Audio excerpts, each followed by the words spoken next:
வணக்கம். எவ்ரிடே வந்து சப்ஸ்கிரைபர் பார்த்தீங்கன்னா கோல்ட் ரேட் சொல்லுங்க, ஸ்டாக் மார்க்கெட் சொல்லுங்க அதையும் கேட்டுட்டு இருக்காங்க. ஸோ அதுக்காக தான் இந்த வீடியோ போடுறோம். மார்னிங்லேயே போடலாம்னு பிளான் பண்ணியிருந்தேன் நான்.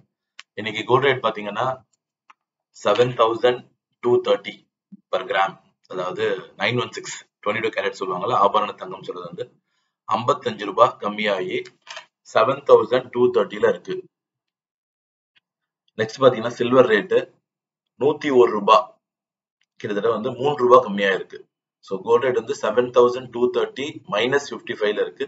சில்வர் ரேட் வந்து 101 rupees -3 rupees. ஸோ கோல்டும் சில்வரும் ரெண்டுமே இன்னைக்கு கொஞ்சம் இறங்கி இருக்குது. பெரிய இறக்கம் இல்ல, கொஞ்சம் இறங்கி இருக்குது. ஸோ இப்படிதான் இருக்கும் மார்க்கெட். ஸோ அது வந்து கோரிலேஷனும் பண்ண முடியல. ஸ்டாக் மார்க்கெட் கம்மியானா அது ஏறும்ன்ற மாதிரி அது பெரிய ஓல்டு தியரி, அதுவுமே இப்போ ஒர்க் அவுட் ஆக மாட்டேங்குது. மார்க்கெட் கண்டிஷன் அப்படி இருக்கு. சவுண்ட் கம்மியா இருந்தா கொஞ்சம் டாலரேட் பண்ணீங்க, வால்யூம் இன்க்ரீஸ் பண்ணி கேளுங்க. Because I am not well.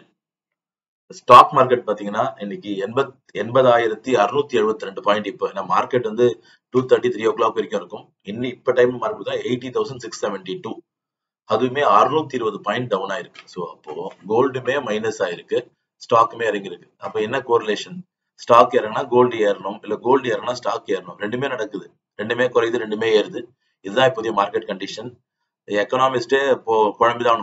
ஆளாளுக்கு ஒண்ணு சொல்லலாம், இங்க வாரு, இவர் வந்துட்டாரு, பிட்காயின் இன்க்ரீஸ் ஆயிடுச்சு, ட்ரம்ப்போட இம்பாக்ட்னு ஆளுக்கு ஒண்ணு சொல்ல வேண்டியதுதான். ஆனா எவனாலையும் ஏன் இறங்குது ஏன் ஏறுதுன்னு சொல்லவே முடியாது. பெரிய பெரிய பொருளாதார நிபுணர்களே வந்து தலை சுத்துறாங்க. இட்ஸ் ஆல் நம்ம கண்ட்ரோல் இல்லைங்க. இப்ப எப்படி சொல்லுவாங்க, மழை பெய்யறதும் குழந்தை பிறக்கிறதும் கடவுளுக்கு தான் தெரியுன்ற மாதிரி, இப்ப ஸ்டாக் மார்க்கெட்டும் கோல்டு மார்க்கெட்டும் எப்படி போகணே கடவுள் மட்டும் தான் தெரியுது. ஒரு அசம்ஷன்ல ஒரு தம் ரூல்ல தான் ஒன்று ஒர்க் பண்ணலாம். நான் ஆல்ரெடி சஜஸ்ட் பண்ண ஷேர்ஸ் வந்து பாத்தீங்கன்னா மார்க்கெட் டவுன் ஆயிருந்தாலும் அப் ஆகி தான் போயிருக்கு. நீங்க வேணா போய் செக் பண்ணி பாருங்க. டிவிஎஸ் சப்ளை செயின் சர்வீசஸ் வந்து கிட்டத்தட்ட 3% ஏறி இருக்கு. Bank of India bank share அதுவும் 3% ஏறி இருக்கு. நான் சஜஸ்ட் பண்ணியிருந்தேன், வாங்கியிருந்தவங்க கொஞ்சம் ப்ராஃபிட் கிடைச்சிருக்கும். இப்பதான் சஜஸ்ட் பண்ண சொல்லி கேட்டீங்கன்னா எஸ்பிஐ கார்ட்ஸ் அப்படின்னு சொல்லக்கூடிய company, credit card section company, அது டவுன்ல தான் இருக்கு. வாங்கலாம், கண்டிப்பா ஏறும். எல்லாரும் என்ன கேக்குறீங்க, gold rate and stock market rate, நீங்க எந்த அளவுக்கு அதை முதலீடு பண்றீங்க எனக்கு தெரியல. முதலீடு பண்றது நல்லது. எவன் ஒருத்தன் வந்து தன்னோட வருவாயை சேமிச்சு முதலீடு பண்றானோ அவனுக்கு பெரிய லெவல்ல வெற்றி வரும்ன்றது நான் இல்ல, அந்த காலத்துல இருந்து சொல்லப்பட்டிருக்க விஷயம். போற்றாதார்க்கு பொருள் இல்லை.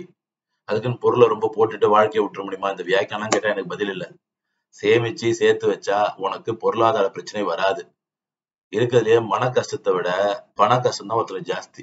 பண கஷ்டம் தான் எல்லா மன கஷ்டமும் வந்துடும். நம்ம பாக்குறோம்ல, அம்பானி அவன் பிள்ளைக்கு வந்து உடம்பு சரியில்லைன்றாங்க, 5,000 கோடி செலவு பண்ணி அதே பையனுக்கு கல்யாணம் பண்றாரு. ஸோ பணம்ன்றது கடவுளுக்கு அடுத்தபடியா கருதப்படுறது. ஸோ அதனால வந்து அதை சேமிக்க பாருங்க. ஒரு சின்ன ஃபார்முலா, இது மாதிரி ஒரு பாக்ஸ் எடுத்துங்க. ஜென்ஸா இருக்கட்டும், லேடிஸா இருக்கட்டுங்க. ஒரு ஒரு ஒரு உள்ள உண்டி, பழைய காலத்துல பார்த்தீங்கன்னா மண் உண்டி இருக்கும். தினம் ஒரு 50 ரூபாய் சேர்த்து வைங்க. தினம் 50 ரூபான்றது ரொம்ப சாதாரணம். 50 ரூபாய் இப்ப பாத்தீங்கன்னா ஒரு பிஸ்கட் பாக்கெட்டே விக்குது. 50 ரூபாய் சேர்த்துனா மாசம் 1,500 ரூபாய் சேர்த்து வைப்பேன். சரி, தினம் என்னால 100 ரூபாய் சேர்த்து வைக்க முடியல, 3,000 ரூபாய் சேர்த்து வைப்பேன். இல்ல சார், நான் பெரிய ஆளு, என்கிட்ட வந்து நிறைய காசு இருக்கு, நான் 1 லட்சம் சம்பாதிக்கிறேன். சந்தோஷம். 1 லட்சம் சம்பாதிக்கிற, 10 லட்சம் சம்பாதிக்க பத்தி பிரச்சனை இல்லை. நீ அதுல எவ்வளவு சேர்த்து வைக்கிற?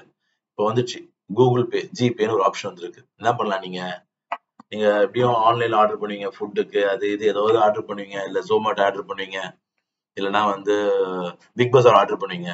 அப்படி ஆர்டர் பண்ணாது உங்களோட செப்பரேட் ஒரு அக்கௌண்ட் ஓப்பன் பண்ணுங்க. சேலரி அக்கௌண்ட் இல்லாம செப்பரேட்டா ஒரு அக்கௌண்ட் ஓப்பன் பண்ணுங்க. ஒரு ஆர்டியோ, ஒரு சேவிங்ஸ் பேங்க் அக்கௌண்ட். தினம் அதை ஆர்டர் பண்ணும்போது ஒரு 100, 200, 500, 1000 போட்டு விட்டுருங்க. இல்ல மாசமான ஒரு 5,000 போட்டு வைங்க. இல்ல மாசம் 10,000 போட்டு வைங்க. ஒரு மாசம் 20,000 போட்டு வைக்கிறேன்னா, ஒரு வருஷம் முடிஞ்சு நிக்கும் போது உங்க உங்க உங்க அக்கௌண்ட்ல பாத்தீங்கன்னா 2,40,000 ரூபாய் இருக்கும். அப்பதான் அதோட வேல்யூ தெரியும். சிறு துளி பெருவெள்ளம் சொல்றாங்கல்ல, நீ சின்ன சின்னதா சேமிக்கிற மாதிரி தெரியும். ஆனா ஒரு பீரியடுக்கு அப்புறம் அந்த அக்கௌண்ட் ஓபன் பண்ணி பார்க்கும் உனக்கே ஆச்சரியப்பட்டிருப்பீங்க. நான் ஒரு சின்ன வயசுல இந்த மாதிரி ஒரு ஒரு பாக்ஸ்ல ஒரு உண்டி சேர்த்து வச்சிருக்கேன், ஞாபகம் இருக்கு எனக்கு. நான் எங்க அப்பா 1 ரூபி, 2 ருபீஸ், அப்படி 5 ருபீஸ், 10 ருபீஸ் கூட சேர்த்து வச்சிருக்கேன் நானு.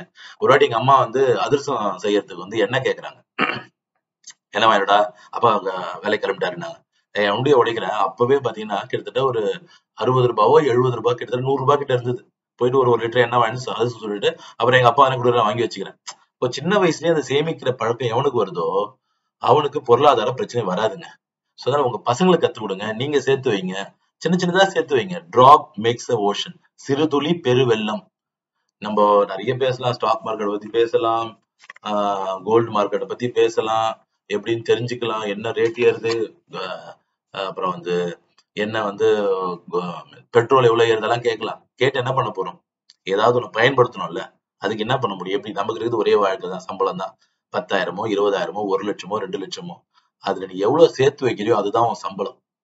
உனக்கு 1,00,000 சம்பளம் இருக்குங்க, நீ 1,00,000 அதே மாதிரி செலவு பண்ணிட்ட, அப்போ உனக்கு சம்பளம் 0 தான். 1,00,000 சம்பளங்குது, 10,000 சேர்த்து வைக்கிற, அந்த 10,000 தான் உன் சம்பளம். 10% எடுத்து வைக்கணுங்க. சேமிக்கிற பழக்கம் வந்தா மட்டும்தான் முதலீடை பத்தி யோசிக்க முடியும். கையில காசு இருந்தானே, கையில காசு வாயில தோசைன்ற மாதிரிதான். கையில காசு இருந்தானே இன்வெஸ்ட் பண்ண முடியும். இந்த பேசிக்கான சென்ஸ் புரிஞ்சுக்குங்க. நான் வந்து கோல்ட் ரேட் சொல்லிட்டு போலாம் நம்ம. பட் என்ன பொறுத்த வரைக்கும் ஏதோ ஒரு நல்ல விஷயம் சொல்லிட்டே இருக்கணும். இப்போ ஒரு 1000 பேர் 2000 பேர் பாக்குறீங்க இந்த டெய்லி போடுற கோல்ட் ரேட்டும் ஸ்டாக் மார்க்கெட் ரேட்டுமே. அதுல ஏதாவது ஒரு 2 பேராவது யோசிச்சு ஒரு மாசம் 5000 எடுத்து வச்சிட்டீங்க. ஃபார் எக்ஸாம்பிள் உங்க சம்பளம் 10,000 ரூபாங்க, ஒரு மாசம் 1000 ரூபாய் எடுத்து வச்சிடுறேன். 12 மாசம் கழிச்சு உன் அக்கௌண்ட்ல ஒரு மாச சம்பளம் அப்படியே இருக்கும். ஒரு மாச சம்பளம், அதுவும் ஒரு மாச சம்பளத்துக்கு மேல 2000 ஜாஸ்தி 12,000 ரூபாய் இருக்கும். உன் சம்பளம் 1,00,000, 10,000 ரூபாய் எடுத்து வைக்கிற. ஒரு வருஷம் கழிச்சு பார்க்க போனா 1,20,000 ரூபாய் உன் அக்கௌண்ட்ல இருக்கும். 1.25 மாச சம்பளம் அப்படியே இருக்கும். அது யார் 10%ங்க. ஏங்க 10% சேமிக்க முடியல, என்ன வாழ்க்கை? கமிட்மெண்ட் கமிட்மெண்ட் கமிட்மெண்ட், ரேட் ஏறிச்சு, விலைவாசி ஏறிச்சு. உனக்கு மட்டும் தான் விலைவாசி ஏறுதா? எல்லாருக்கும் தான் ஏறுது. 10% உன் காசுன்னு நினைச்சு, உனக்கு 10,000 சம்பளமா 9,000 நினைச்சுக்கோ. 1000 ரூபாய் எடுத்து வை. 1,00,000 சம்பளமா 10,000 எடுத்து சார் 90,000 என் சேலரின்னு நினைச்சுக்கோ.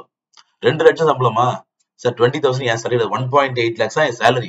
மீதி 20,000ல ஏதாவது ஒரு அக்கௌண்ட்ல, ஒரு சேவிங்ஸ் பேங்க் அக்கௌண்ட்லயோ இல்லைன்னா வந்து ஒரு போஸ்ட் ஆஃபீஸ் அக்கௌண்ட்லயோ இல்ல ஒரு ரெக்கரிங் டெபாசிட்லயோ போட்டு வை. 12 மாசம் கழிச்சு பார், பணம் குட்டி போடுவாங்களே அந்த குட்டி போட்டுரும். அதுக்கு ஒரு இன்ட்ரெஸ்ட் கொடுத்துருப்பான் பேங்க்காரன். இதுதான் வாழ்க்கை. So God bless you all. மென்மேலும் வளர வாழ்த்துக்கள். பொருளாதாரத்தில் நீங்க எல்லாம் உயர்ந்து 2025 இந்தியாவில் இருக்க எல்லாருக்குமே பொருளாதாரம் உயரும். தமிழர்கள் எல்லாருமே பொருளாதார தண்ணீரோட இருக்கணுங்க. அதனோட ஆசை. God bless you all. பார்ப்போம் அடுத்த வீடியோல. Thank you so much.